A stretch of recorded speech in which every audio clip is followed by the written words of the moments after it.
শুভেচ্ছা আমন্ত্রণ যমুনা টেলিভিশনে বিশেষ আয়োজন নির্বাচনের বাংলাদেশে। নুসরাত বৃষ্টির সাথে আছি। শুরুতেই শিরোনামগুলো জানাবো।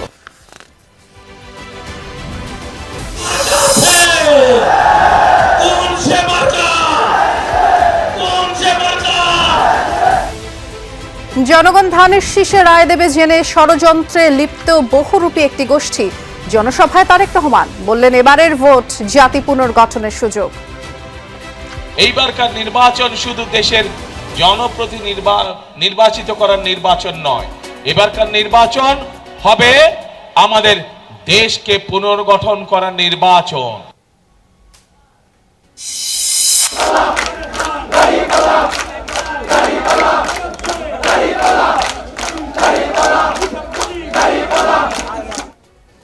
নির্বাচিত হলে এমপি ও তাদের পরিবারের সদস্যদের আয় ব্যয়ের হিসাব জানাবে জামায়াতে আমির। কেউ জনগণের সম্পদে হাত দিলে ছাড় নয়।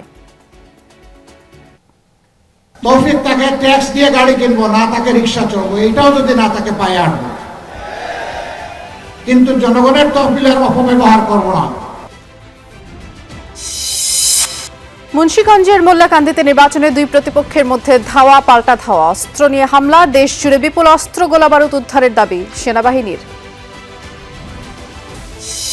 এবারে যাবে সংসদে সরকারে।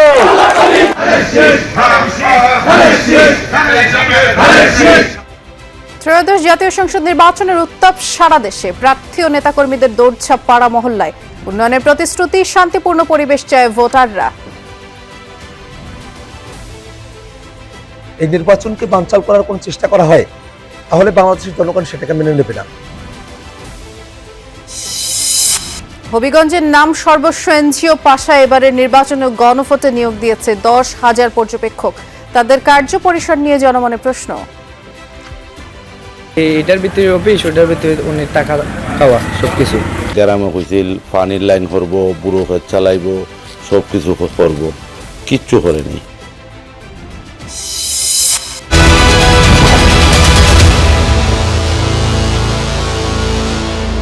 শিরোনামগুলো শুনছিলেন। নির্বাচনে যারা ষড়যন্ত্র করবে ঐক্যবদ্ধভাবে তাদের দাঁত ভাঙা জবাব দেওয়ার হুঁশিয়ার দিলেন বিএনপি চেয়ারম্যান তারেক রহমান। বললেন, তার দল সেই বাংলাদেশ গড়ে তুলতে চায় যেই প্রত্যাশায় মুক্তিযুদ্ধ ও জুলাই অভ্যুত্থান হয়েছে।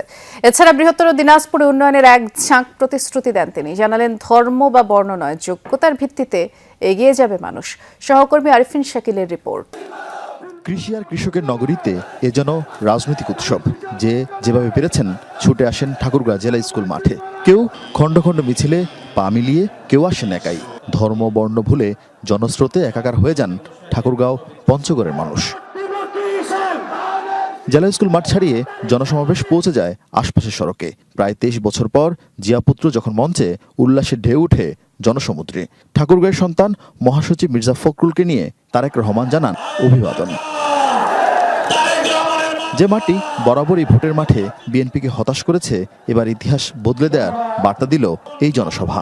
ধানের শীষের পক্ষে ভোট চান ঘরের ছেলে মির্জা ফখরুল। উপস্থিত জনতা হাত উঁচিয়ে সেই দাবিতে সমর্থন দেন। আপনারা আগামী 12 তারিখে এই ঠাকুরগাঁ জেলা এবং আশেপাশের প্রার্থীগুলোকে জয়যুক্ত করে আমাদের নেতা তারেক রহমানের হাতকে শক্তিশালী করবেন, যেন তিনি এই নির্বাচনের মাধ্যমে প্রধানমন্ত্রী হয়ে আমাদের দেশকে কাঙ্ক্ষিত লক্ষ্যের দিকে, উন্নয়নের দিকে নিয়ে যেতে পারে।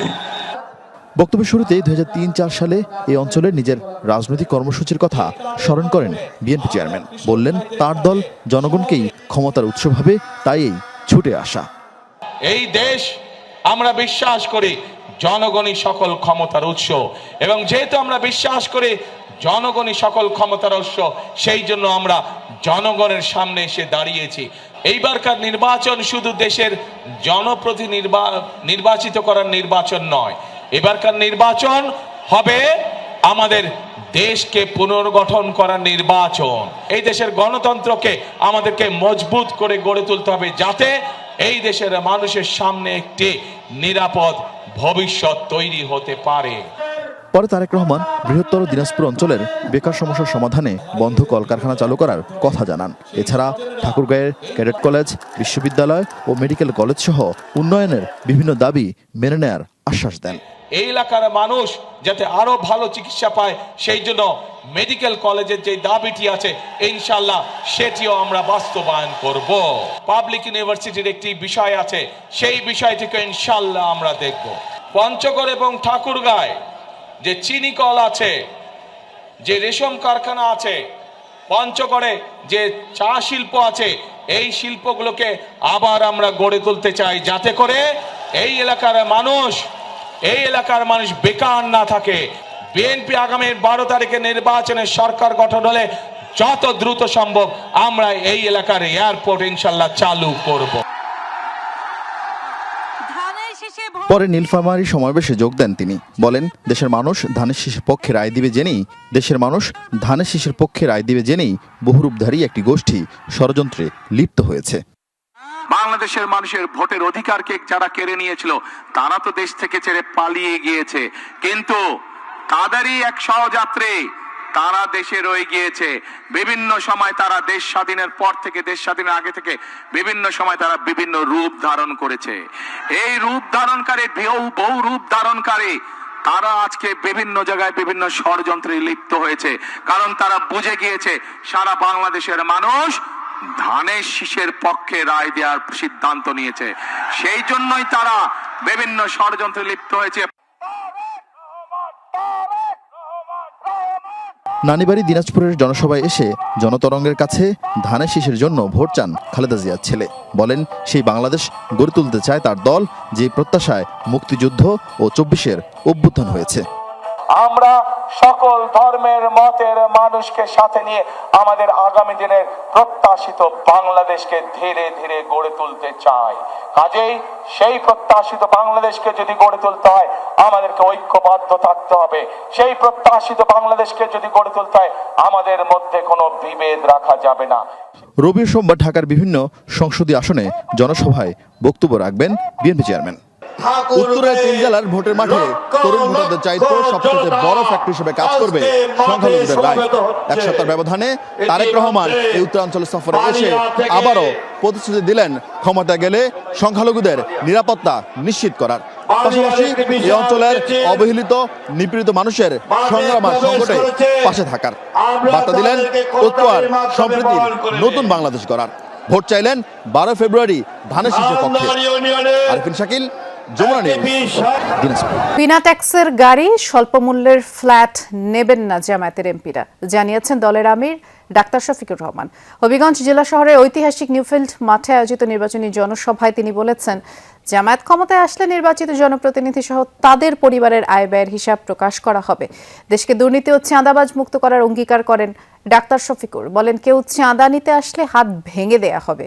সন্ত্রাস ও দুর্নীতিতে দেশ ছেয়ে গেছে বলেও মন্তব্য করেন জামায়াতের আমির। বলেন, নির্বাচন আসলে নানা প্রতিশ্রুতি দেন প্রার্থীরা, কিন্তু নির্বাচন হয়ে গেলে প্রতিশ্রুতি ভুলে যান তারা।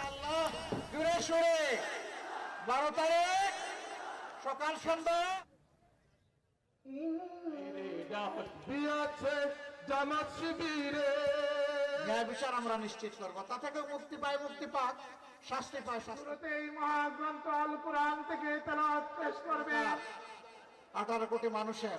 আর আমি ঘোষণা দিচ্ছি, এবার শান্তি। সবাইকে বহু সুযোগ দিয়েছেন, দফায় দফায় আপনারা জানার, পরীক্ষা নেওয়ার সুযোগ পেয়েছেন। একবার আমাদেরকে পরীক্ষা করুন। আমরা আপনাদের আমানতের পাহারাদার হব, চৌকিদার হব, সম্পদ ইজ্জত জীবনের পাহারাদার হব, এ দেশের মালিক হব না, ইনশাআল্লাহ আমরা সেবক হব। আপনারা যদি এই আমানত আমাদেরকে দিয়ে, উপহার দিয়ে সাহায্য করেন, আমরা ইনশাআল্লাহ আপনাদের আস্থার প্রতিদান দেওয়ার জন্য আমরা অঙ্গীকারবদ্ধ। এরপর মৌলভীবাজারের কুলাউড়ার নবীন চন্দ্র উচ্চ বিদ্যালয় মাঠের নির্বাচনী জনসভায় যোগ দিয়ে জামায়াত আমির বলেন, ক্ষমতায় গেলে কর্মসংস্থান সহ বিভিন্ন ক্ষেত্রে নারীদের নিরাপত্তা নিশ্চিত করা হবে। এছাড়া এমন বাংলাদেশ গড়ে তোলা হবে যেখানে সব মানুষ আইনের চোখে সমান থাকবে।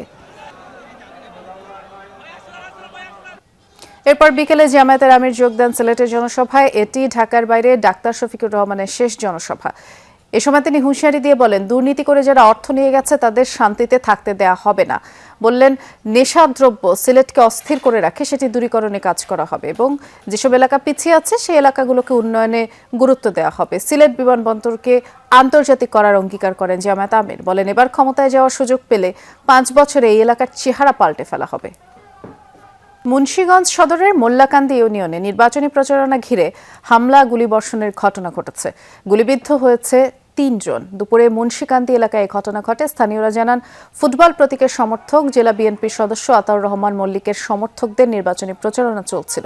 এ সময় স্থানীয় বিএনপি নেতা উজির আলী এবং আওলাদ মোল্লার লোকজন ককটেল নিক্ষেপ করে হামলা চালায়। দুপক্ষের ধাওয়া পাল্টা ধাওয়ার ঘটনায় ফয়সাল, নীরব, ইকরাম নামে 3 জন গুলিবিদ্ধ হয়। 3 জনই ফুটবল প্রতীকের স্বতন্ত্র প্রার্থী আর মহিউদ্দিন আহমেদের সমর্থক।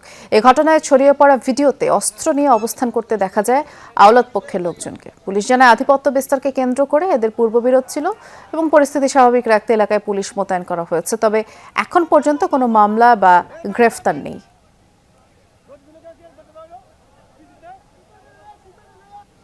ভোলায় ইসলামী আন্দোলন ও জামায়াতের কর্মী সমর্থকদের মধ্যে বাকবিতণ্ডার জেরে সংঘর্ষে 2 পক্ষের অন্তত 4 জন আহত হয়েছে। সকালে সদর উপজেলার ভেলুমি ইউনিয়নে এই ঘটনা ঘটে। স্থানীয়রা জানায়, এলাকার তারেক মেম্বারের বাড়ির সামনে চায়ের দোকানে ইসলামী আন্দোলনের নেতা শফিক, সাইফুল ও জামায়াত সমর্থক সাইদ ও কামালের মধ্যে নির্বাচনী ইস্যুতে বাকবিতণ্ডা হয়। এক পর্যায়ে তাদের মধ্যে মারামারি হয়। স্থানীয়রা তাদের থামিয়ে বাড়িতে পাঠায় এবং বাড়ি গিয়ে 2 পক্ষের আবারও মারামারি হয়। খবর পেয়ে পুলিশ গিয়ে পরিস্থিতি নিয়ন্ত্রণে আনে। আহতদের সদর হাসপাতালে চিকিৎসা দেওয়া হয়। নির্বাচন সামনে রেখে বিপুল সংখ্যক অস্ত্র উদ্ধার করা হয়েছে। গোলাবারুদ উদ্ধারের পাশাপাশি গ্রেফতার করা হয়েছে সন্ত্রাসীদের। দুপুরে মিরপুর ক্যাম্পের প্রেস ব্রিফিং এসব তথ্য জানিয়েছেন বাংলাদেশ সেনাবাহিনীর Mirpur camp commander lieutenant colonel SM Fuad Mashrur. নির্বাচনকে সামনে রেখে আমাদের মূল লক্ষ্য হচ্ছে নির্বাচনী পরিবেশকে একটি শান্তিপূর্ণ, স্থিতিশীল এবং ভয়ভীতিমুক্ত রাখা, যাতে সাধারণ জনগণ শান্তিপূর্ণভাবে ভোট কেন্দ্রে এসে তাদের ভোটাধিকার প্রয়োগ করতে পারেন এবং নিরাপদে নিজ বাসস্থানে ফেরত যেতে পারেন।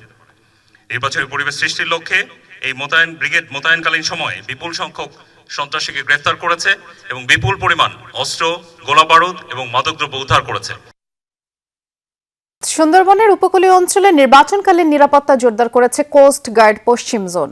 সকালে সুন্দরবন সংলগ্ন লাউডব এলাকায় কোস্ট গার্ডের কার্যক্রম পরিদর্শনকালে এসব তথ্য জানান কোস্ট গার্ডের জোনাল কমান্ডার ক্যাপ্টেন মেজবাউল ইসলাম। বলেন, গত 18 জানুয়ারি থেকে 28 দিনের জন্য বাহিনীর সদস্যরা উপকূলীয় ও নদী তীরবর্তী দুর্গম এবং গুরুত্বপূর্ণ ভোট কেন্দ্রগুলোতে দায়িত্ব পালন করছে।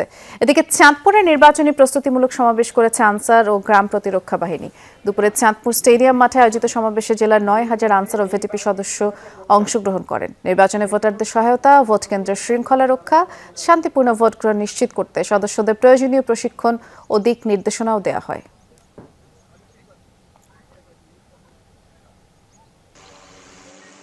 জামায়াত ইসলামীর আমির ও ঢাকা 15 আসনে দাঁড়িপাল্লা প্রতীকের প্রার্থী ডাক্তার শফিকুর রহমানের সমর্থনে রাজধানী মিরপুর 10-এ দলটির মহিলা শাখার কর্মী সমর্থকরা মিছিল করেছে। শনিবার সকালে মিরপুর 10 গোল চত্বর থেকে মিছিল শুরু হয়ে কাজীপাড়া মেট্রো রেল স্টেশনে গিয়ে শেষ হয়। তারা এ সময় দাঁড়িপাল্লার পক্ষে বিভিন্ন স্লোগান দেন। মিছিল শেষে সংক্ষিপ্ত সমাবেশে বক্তব্য রাখেন মহানগর উত্তরের মহিলা বিভাগের নেত্রীরা। তারা নির্বাচনে দাঁড়িপাল্লায় ভোট দেওয়ার আহ্বান জানান। এছাড়া সাম্প্রতিক সময়ে বিভিন্ন স্থানে নারীদের উপরে হামলার প্রতিবাদও জানান। নির্বাচনী প্রচারণা শেষ হওয়ার সময় যতই ঘনিয়ে আসছে ততই প্রার্থীদের দৌড়ঝাঁপ বাড়ছে। কর্মী সমর্থকদের নিয়ে ভোটারদের কাছে যাচ্ছেন প্রার্থীরা। এলাকার উন্নয়নের পাশাপাশি দিচ্ছেন প্রতিশ্রুতি। নিজ নিজ নির্বাচনী এলাকা চষে বেড়াচ্ছেন স্বতন্ত্র প্রার্থীরাও। এদিকে সারা দেশে নিরাপত্তা ব্যবস্থা জোরদার করা হয়েছে। কক্সবাজার 1 আসনে নির্বাচনী পথসভায় বিএনপি প্রার্থী সালাউদ্দিন আহমেদ ধানের শীষে ভোট দেওয়ার আহ্বান জানিয়ে বলেন, দেশের সব ধর্মের মানুষকে নিয়ে তারুণ্যের ভাবনাকে ধারণ করে দেশ নিয়ে পরিকল্পনা সাজিয়েছে বিএনপি। বাংলাদেশের ইতিহাসের সবচাইতে গুরুত্বপূর্ণ নির্বাচন।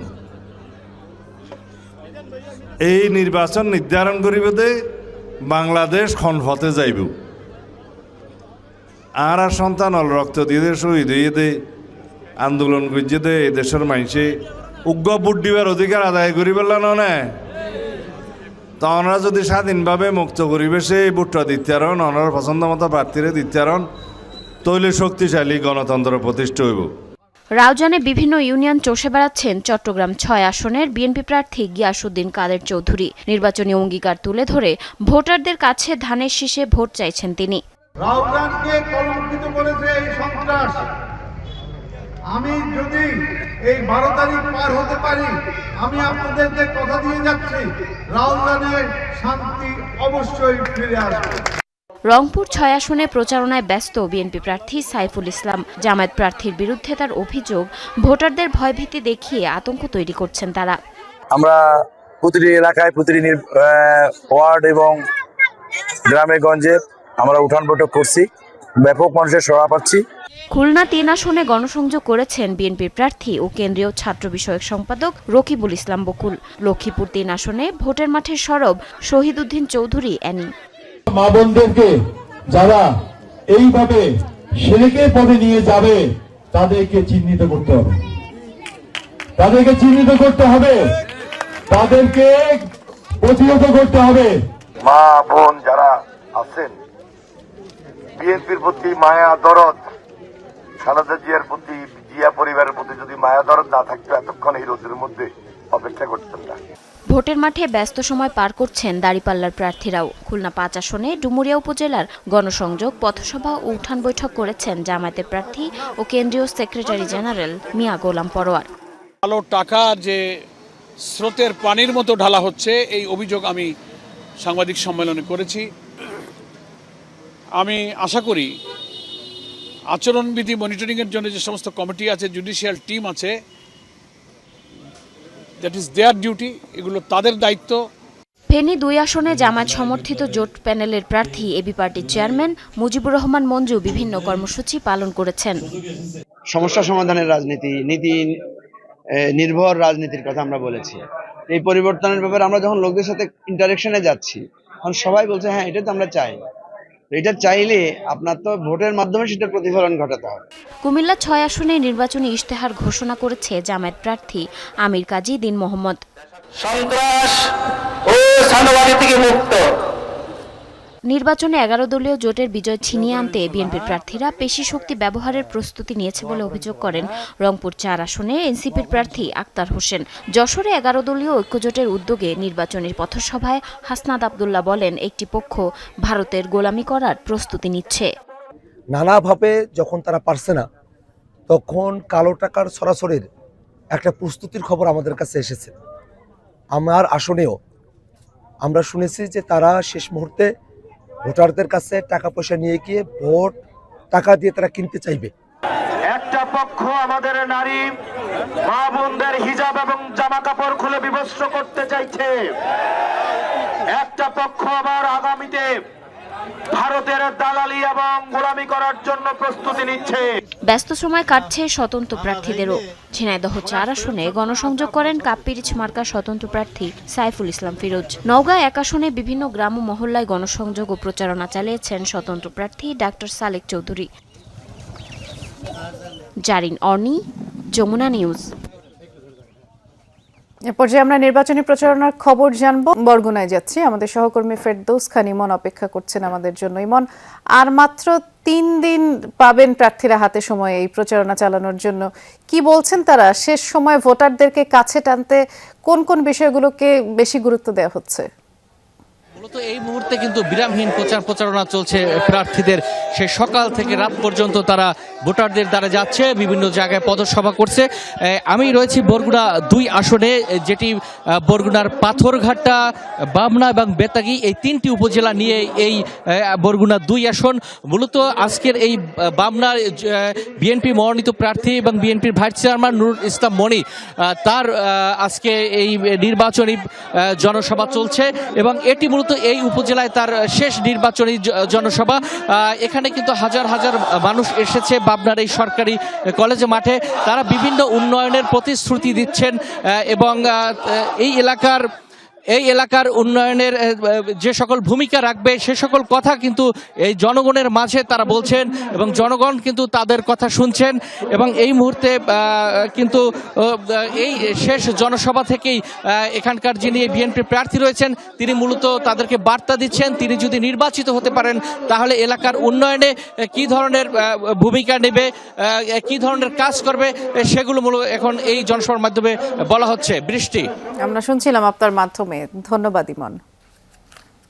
এ পর্যায়ে আমরা যাব লালমনিরহাটে, আমাদের সহকর্মী আনিসুর রহমান অপেক্ষা করছেন আমাদের জন্য। আনিস, এই মুহূর্তে কোন প্রার্থী প্রচারণা চালাচ্ছেন? হাতে খুব বেশি সময়ও নেই, প্রচারণা চালানোর কি কি প্রতিশ্রুতি দিচ্ছেন তারা জানতে চাই। একটু জানিয়ে রাখে এই মুহূর্তে রয়েছে কিন্তু আমি লালমনিরহাট দুই আসনের যে জামাত ইসলামের প্রার্থী অ্যাডভোকেট ফিরোজ হায়দার লাবলু উনি কিন্তু গণসংযোগ চালাচ্ছেন, যেহেতু সময় কম যার কারণে সবাই কিন্তু ব্যস্ত সময় পার করছেন। আপনি একটু জানাবেন কেমন সাড়া পাচ্ছেন এবং যেহেতু আর কয়েকদিন পরেই নির্বাচন, কোনো শঙ্কা আছে নাকি নির্বাচন? ব্যাপক, আপনি জানেন লালমনিরহাট দুই আসনে আমরা দীর্ঘদিন থেকে এখানে কাজ করি, জনগণ ব্যাপক সাড়া দিয়েছে। আল্লাহর উপর ভরসা করে আমরা এখানে জয়ের ব্যাপারে শতভাগ দিক। নির্বাচনী পরিবেশের ক্ষেত্রে কিছুটা সংখ্যা রয়েছে, ভয়ভীতি দেখানো হচ্ছে, ভোটারদেরকে ভয়ভীতি দেখানো হচ্ছে, ভোট কর্মীদেরকে বিশেষ করে নারী কর্মীদেরকে হেনস্থা করার চেষ্টা করা হচ্ছে। আমরা মনে করি এই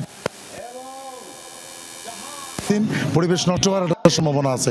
আমরা প্রশাসনের দৃষ্টি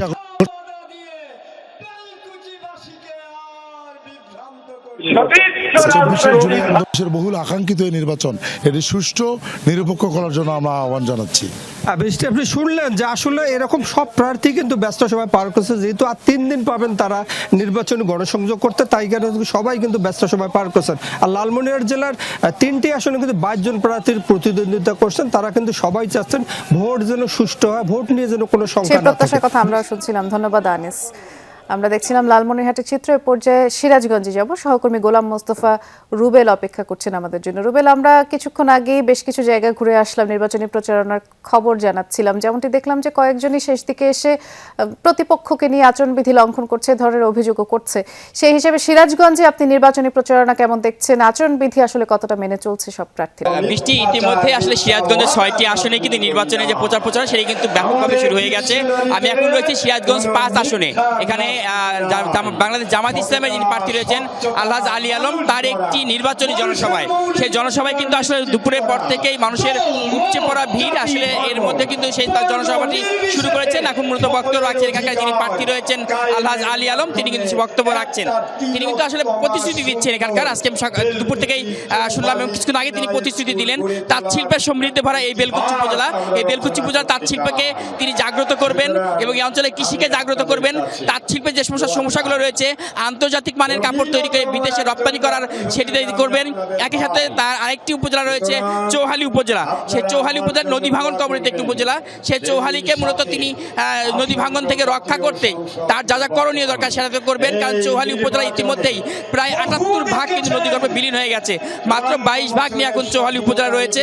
সেই চৌহালিকে রক্ষার জন্য, সেই 22 ভাগ রক্ষার জন্য তার যা করণীয় সেটা করবেন এবং একসাথে কিন্তু তিনি এই তাঁত শিল্পের সমৃদ্ধ বেলকুচি এবং চৌহালি দুটি উপজেলার যে উন্নয়ন, সেই উন্নয়নের প্রতিশ্রুতি দিচ্ছেন এই জনসভায়। অর্থাৎ এই জনসভায় মানুষ তার প্রতিশ্রুতি ঢালিয়ে নিচ্ছেন এবং নির্বাচনের পর মূলত এগুলো বুঝে নেবেন, আমরা কিন্তু বলছি এখানকার যারা ভোটার রয়েছে। শুনছিলাম আমরা সেটিও, ধন্যবাদ অনেক রুবেল। দরজায় করা নাচছে ত্রয়োদশ জাতীয় সংসদ নির্বাচন। প্রচারের দিন রাত ব্যস্ত সময় পার করছেন প্রার্থী, কর্মী, সমর্থক। নরসিংদী 1 আসনে ধানের শীষে ভোট চেয়ে বিএনপি প্রার্থী খায়রুল কবির খোকনের সমর্থনে মিছিল করেন ইউনিয়ন শ্রমিক দলের নেতাকর্মীরা।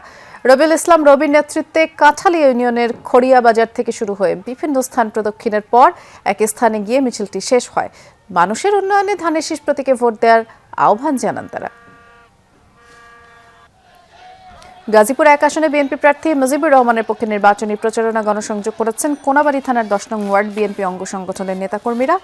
আমবাগ বাজার থেকে শুরু হয়ে শিববাড়ি এলাকায় গিয়ে কর্মসূচি শেষ হয়। এ সময় ভোটারদের কাছে ধানের শীষের পক্ষে ভোট প্রার্থনা করে বিভিন্ন উন্নয়নের প্রতিশ্রুতি দেন নেতাকর্মীরা। আবারও আমরা প্রচারণার খবর জানব। আমরা দেখতে পাচ্ছি সহকর্মী বাবু অপেক্ষা করছেন। রুহুল আমিন বাবু, আপনি শুনতে পাচ্ছেন কিনা আমাদেরকে একটু শুনলে জানাবেন। এই প্রচারণায় ভোটারদের কেমন সাড়া পাচ্ছেন? আমি এই মুহূর্তে রয়েছি কুষ্টিয়া 2 আসনে ভেড়াপাড়া, একেবারে বাহাদুরপুর ইউনিয়ন কুষ্টিয়া মোড়, একেবারে শেষ সীমানায় বলা আছে। এখানে যে বিএনপির প্রার্থী রয়েছে রাগিব রব চৌধুরী, ব্যারিস্টার রাগিব রব চৌধুরী, তার প্রচারণারই অংশ হিসেবে আজকে যে পথসভা হচ্ছে, এখানকার স্থানীয় বিএনপির যেসব নেতাকর্মী রয়েছে তাদের আয়োজনে আজকের এই প্রচারণা। অর্থাৎ বৃষ্টি, আপনি যে কথাটি বলছিলেন কিছুক্ষণ আগে, যে একেবারে শেষ সময়, কিন্তু আর খুব বেশি সময় নেই। প্রার্থীদের কিন্তু দম ফেলার ফুসরত নেই বললে চলে, কারণ তারা সকাল থেকে একেবারে গভীর রাত অবধি কিন্তু তারা ভোটারদের দ্বারে দ্বারে যাচ্ছেন এবং এলাকার উন্নয়নে এবং জনগণের উন্নয়নে আসলে যে প্রতিশ্রুতি দিচ্ছেন এবং সাধারণ মানুষের যে প্রত্যাশা রয়েছে সেই প্রত্যাশাগুলো তিনি পূরণের যে দাবি সেগুলো করছেন। যে প্রার্থী রয়েছে রাগিব রব চৌধুরী, তিনি কিছু দূরেই রয়েছে, অর্থাৎ ভেড়ামারাতে রয়েছে। এখানে এসে তিনি হয়তো কিছুক্ষণের মধ্যেই এই পথসভায় তিনি যোগ দেবেন এবং এখানকার যে সব স্থানীয় নেতাকর্মীরা রয়েছে তারা ইতিমধ্যে কিন্তু অনেক বক্তব্যে তারা কিন্তু বলছিলেন যে তারা দীর্ঘদিন ভোট দিতে পারেননি, যে কারণে কিন্তু সাধারণ যারা ভোটার রয়েছে এবং সাধারণ জনগণ যারা রয়েছে তারা চাচ্ছেন যে নির্বিঘ্নে এবং সুন্দর সুষ্ঠু পরিবেশে তারা এবারে এই নির্বাচনে, ত্রয়োদশ নির্বাচনে তারা ভোট প্রদান করবেন সেটি। এবং প্রার্থীদের কাছেও কিন্তু আরও একটি বিষয় দাবি করেছেন, যেন সকল প্রার্থী যেন সুন্দরভাবে তারা এই নির্বাচনে অংশগ্রহণ করে তারা নির্বাচনটাকে সুষ্ঠু এবং সুন্দরভাবে পরিচালনা করতে পারে, অনুষ্ঠিত করতে পারে, সেই দাবিও কিন্তু সাধারণ মানুষের পক্ষ থেকে করা হয়েছে। বৃষ্টি, আমরা দেখছিলাম কুষ্টিয়াবাসীর দাবি সম্পর্কেও জানাচ্ছিলেন সহকর্মী রুহুল আমিন বাবু, অনেক ধন্যবাদ, বিস্তারিত জানাচ্ছিলেন। আমরা বগুড়ায় যাব, সহকর্মী মেহেরুল সুজন বগুড়ায় অপেক্ষা করছেন আমাদের জন্য। সুজন, বগুড়ায় কেমন দেখছেন শেষ সময় প্রচারণার খবর জানাবেন। বৃষ্টি, শেষ সময়ে এসে কিন্তু বগুড়ায় প্রার্থীদের যে প্রচারণা সেটি বলা চলে একেবারে তুঙ্গে উঠেছে। আমরা সকাল থেকেই বগুড়ার আজকে মোটামুটি 3টি সংসদীয় আসন, বগুড়া সদর, বগুড়া কাহালু এবং নন্দীগ্রাম মিলিয়ে বগুড়া 4, এবং এই মুহূর্তেই শেষ বিকেলে বৃষ্টি আমি রয়েছি বগুড়া 1 আসন, যেটি সোনাতলা এবং সারিয়াকান্দি উপজেলা নিয়ে গঠিত। তো সবগুলো আসনেই প্রার্থীরা কিন্তু 34 জন প্রার্থী বগুড়ায় 7টি আসনে তারা কিন্তু ব্যাপক প্রচারে রয়েছেন। আমি কিছুক্ষণ আগেই এখানে বাজার রয়েছে, সেই বাজারে ছিলেন বিএনপির প্রার্থী কাজী রফিকুল ইসলাম, তিনি এর আগেও সংসদ সদস্য ছিলেন। তিনি এবং অন্যান্য প্রার্থী তারা প্রত্যেকেই কিন্তু নানান ধরনের প্রতিশ্রুতি দিচ্ছেন এবং তারা বলছেন যে তারা নির্বাচিত হলে কি করবেন, সেই প্রতিশ্রুতিগুলো নিয়ে তারা ভোটারদের কাছে যাচ্ছেন, ভোট প্রার্থনা করছেন। এবং মোটামুটি বলা চলে বৃষ্টি যে বগুড়ার 7টি সংসদীয় আসনে প্রায় 30 লাখের মতো ভোটার রয়েছে, তারাও কিন্তু দীর্ঘদিন পর একটি সুষ্ঠু অবাধ নিরপেক্ষ নির্বাচনের জন্য অপেক্ষা করছেন ভোট দেওয়ার জন্য। সবকিছু মিলিয়ে আসলে বগুড়ায় এই মুহূর্তে প্রচারণার শেষ দিকে এসে কিন্তু ব্যাপক জমজমাট প্রচারণা বোঝা যাচ্ছে। ধন্যবাদ সুজন। আমরা শুনছিলাম হাতে গোনা কর্মকর্তা কর্মচারী নিয়ে গঠিত প্রতিষ্ঠান People's Association for Social Advancement পাশা হবিগঞ্জের চুনারুঘাট উপজেলার বহরমপুরে এই সংস্থার নির্বাহী পরিচালক সৈয়দ হুমায়ুন কবিরের বাসার একটি কক্ষকে কার্যালয়ে দেখানো হয়েছে। আশ্চর্যের বিষয়, এই সংস্থায় এবার সংসদ নির্বাচন ও গণভোটে 10,000-এর বেশি পর্যবেক্ষক দিয়েছে। দীর্ঘদিন ধরে মাঠ পর্যায়ে দৃশ্যমান কার্যক্রম না থাকলেও হঠাৎ করে বিপুল সংখ্যক পর্যবেক্ষক নিয়োগ এবং এই পাশার বিস্তৃত কার্যপরিসর নিয়ে নানা প্রশ্ন উঠেছে। এক কক্ষের কার্যালয়, কর্মকর্তা কর্মচারীও হাতে গোনা। বলছি হবিগঞ্জের চুনারুঘাট উপজেলার বহরমপুরের NGO Peoples Association for Social Advancement পাশার কথা, যার নির্বাহী পরিচালক হুমায়ুন কবির। ত্রয়োদশ জাতীয় সংসদ নির্বাচন ও গণভোটে দেশীয় পর্যবেক্ষকদের প্রায় 19% নিয়োগ দেওয়া হয়েছে এই বেসরকারি সংস্থা থেকে। চলতি বছর 81টি সংস্থার 55,454 জনকে পর্যবেক্ষক হিসেবে নিয়োগের অনুমতি দেয় নির্বাচন কমিশন।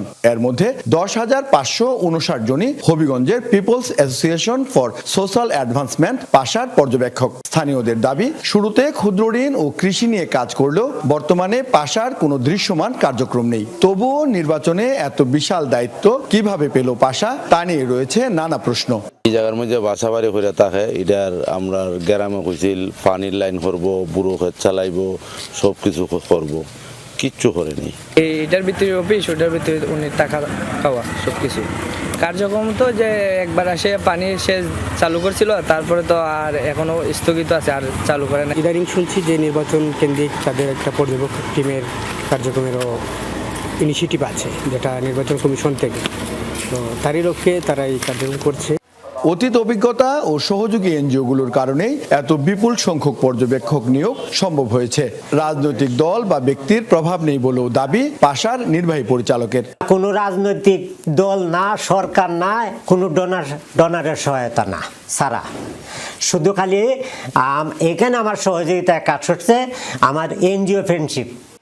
সরেজমিন দেখা যায় একটি জরাজীর্ণ কক্ষে স্তূপ করে রাখা হয়েছে আবেদনপত্র। পাশের কক্ষে একটি কম্পিউটারে কাজ করছেন নির্বাহী পরিচালকের মেয়ে, যিনি প্রতিষ্ঠানের টেকনিক্যাল কোঅর্ডিনেটরও। তিনি জানান 32টি প্রতিষ্ঠান ও ব্যক্তির সাথে কাজ করবে পাশা। তো আমাদের এই কাজের সাথে আপনার কোঅর্ডিনেট করতেছে 32টা এনজিও। তো সবার সহযোগিতায় আলহামদুলিল্লাহ আমরা ভালো, এখন পর্যন্ত ভালো রেখে আছি, ইনশাআল্লাহ নেক্সটও ভালো করব।